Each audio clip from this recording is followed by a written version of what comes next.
It's been a couple of months now since the DCEU's final entry with Aquaman 2, and it being, well, whatever this is. And as a massive fan of these characters from DC, I decided to remember back to how excited I used to be when seeing these characters back on screen in 2013. If any of you have been here since this channel's inception, then you'll know just how much I love Man of Steel. But that doesn't mean his use in this universe was done its due diligence. After looking back at some of these movies, it made me realize just how many famous DC characters that were wasted to horrible scripts or some characters not being used fairly at all. And especially how prevalent some of these characters are in comics or other media in general, it's quite laughable at how badly some of these characters were represented in the DCEU. So in today's video, we will be talking about some of the DCEU characters who deserved better.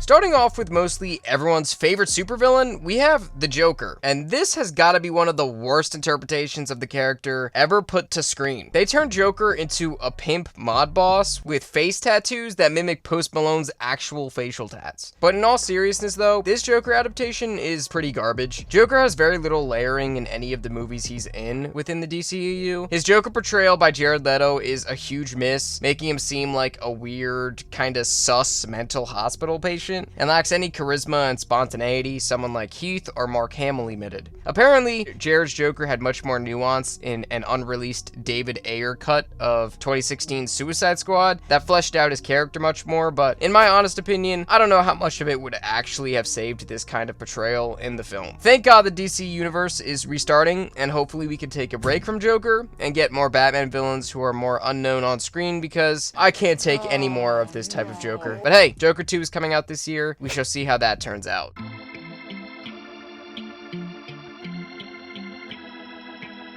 Continuing on with the Suicide Squad train, because this movie honestly ruined a lot of characters from the comics. But focusing on the main ones here, we got everyone's favorite 90s rapper, Will Smith, Keep my wife's name, who played Deadshot in the 2016 movie. I think a lot of people forget this character exists because James Gunn's Suicide Squad gave us another master marksman who was just such a better character in Bloodsport, that a lot of people forgot Will Smith was actually a part of the DCEU and could have been a really major role in further movies had they done his character way more justice. But unfortunately, that did not end up happening. For Will Smith's Deadshot was replaced almost immediately after this movie came out. And it's a shame too, because Deadshot is a really cool character when it comes to other adaptations and iterations of the character. Except you, Suicide Squad Kill the Justice League. Stay quiet. The turmoil of having to do bad things in order to provide for his family is a very compelling character journey I wish we could have seen unfold more. Him having to grapple with the fact he can't see his daughter because of his crimes, plus raising her behind bars, is a lot of nuance we should have seen play out over the course of a couple of movies. Instead, he ends up fighting a witch demon thing, and the movies forget his character exists almost as fast as Ezra Miller getting charged with assault. Maybe in James Gunn's new DC universe, we will get a newer, more authentic Deadshot, and hopefully that comes true, but in my opinion, I doubt it. I'm kind of tired of Suicide Squad content anyways.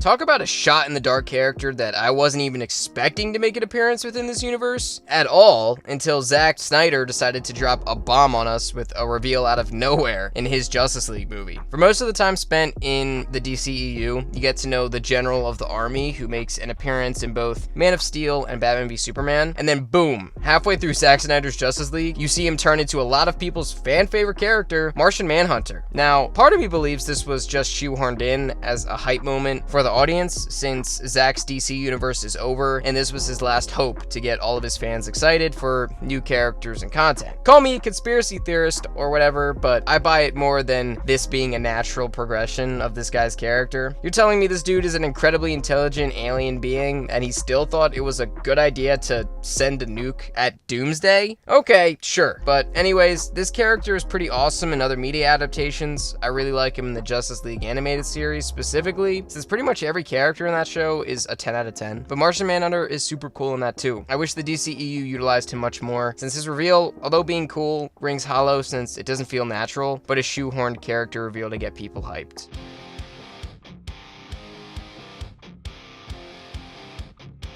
This one hurts the soul. I have been a massive Deathstroke fan for years, and seeing a movie that involves Deathstroke as the main villain was about as happy a kid like myself at the time could possibly be. Now, this case is much different than all of the other characters on this list. Why? Because he doesn't even get a single ounce of screen time other than a shoehorned end credit scene in Joss Whedon's Justice League. The Arkham Origins trailer movie where Batman fights Deathstroke is one of my favorite pieces of media around, and I was finally hoping we'd get to see a version of this in live action with Ben Affleck and Joe Manganiello's Deathstroke. But just like any good thing from the original DCEU, it was stripped, clean, and taken from me. Instead, all I have is this test screening of him in the suit, and the possibilities of all these grand movie scenes can only live in my imagination. I'm literally crying while typing this script out.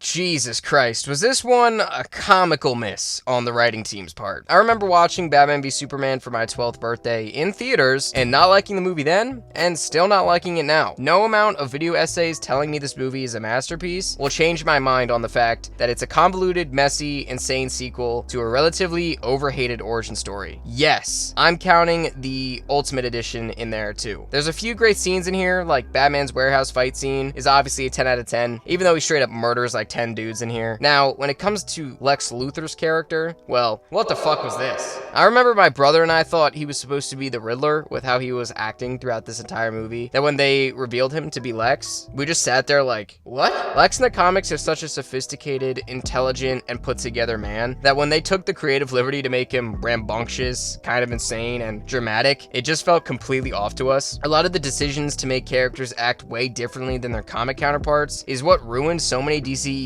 characters for a lot of people, and to me, this wasn't Lex Luthor. This is like the Riddler fused with Joker, who just has a lot of money. They completely missed the ball with Superman's arch nemesis here.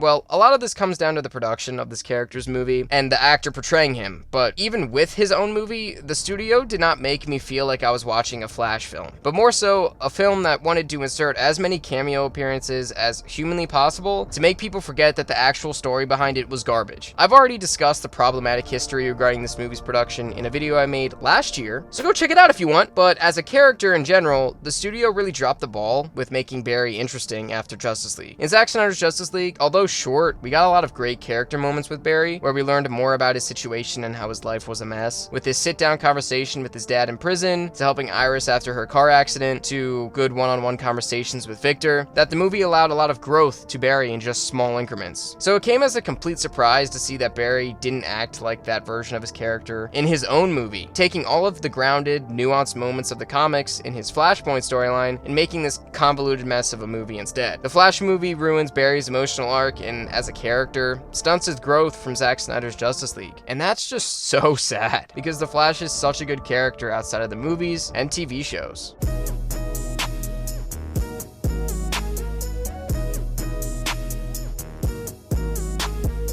My man Victor was robbed of ever cooking in the kitchen. He got one movie to shine and they ousted this man so fast. DC could not handle that this man wanted justice on God. But in all seriousness though, removing the dramatic behind the scenes stuff with Ray Fisher and DC, the character as a whole was robbed of all potential great stories. I remember when the DC slate was announced way back in 2014, there was a set in stone plan to release a solo Cyborg movie for 2020. And yet here we are in 2024 with half the movies on this list never seeing the light of day. As a massive fan of Cyborg and Teen Titans and his later iterations with the Justice League and other animated media, it's a massive shame we couldn't get to see more of his character in other films. He's got so many complexities to him that it would have been great to see those layers expanded upon in more mediums and movies and future installments. But unfortunately, all we have is Zack Snyder's Justice League that made his character much more impactful. And I'm grateful for that because Joss Whedon's version of him was rough.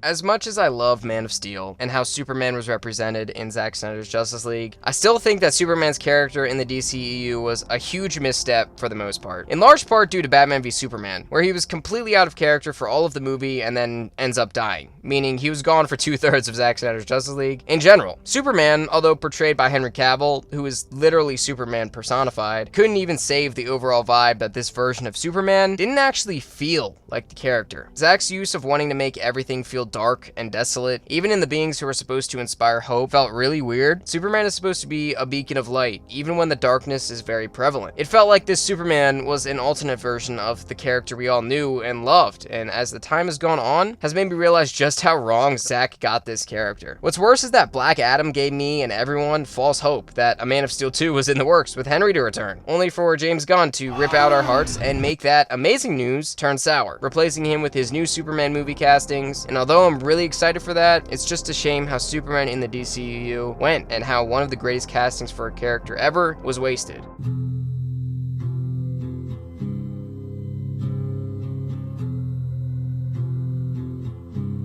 Yeah, of course we gotta talk about the justice-serving hero himself, Batman. Zack completely altered this dude's character so much, we got video essays about an hour long each dissecting everything they did wrong with his character. Now, I'm all for a Batman that is worn down, broody, and just going through the motions of pain and agony after doing this shtick for 20 plus years. Now, with that being said, him just killing every single goon he can is just so out of character. It's kind of hilarious how little Zack tries to even hide it. Like, Batman guns down multiple enemies in his Batmobile, throws crates at the heads of goons, and bombs them too. Dude does not hold back whatsoever in this universe. Unless it's Joss Whedon's Justice League, where he starts making quips and looks like a little bitch in front of Superman. After only being in 2 movies, Ben Affleck went from wanting to play this character so badly to being like, I'ma head out, to never being seen in a DC movie until Zack Snyder's Justice League finally came out 4 years later, and then ending his run in the Flash movie, which, why, dude? The DCEU did not utilize Ben Affleck's talents enough because Ben Affleck's original Batman screenplay had him going up against Deathstroke. And my god, how do you let go of pure brilliance like that? The studio never let Ben get his time to shine within this universe, and in my opinion, Batman is the character who deserved way better amongst all of these other heroes and characters in the DC cinematic universe. But what do you guys think? Let me know down below in the comments. Are there other characters I forgot to mention that should be on this list? Let me know down below. I'd appreciate it if you liked and subscribed, and also check out this video being recommended to you here, since if you do that, YouTube recognizes that you like this content and will push it out more. To all my channel members, I appreciate you all, and if you want to become one, you get amazing perks like getting videos like these days in advance than everyone else. That's all from me today, guys. I'll see you in the next one. Peace out.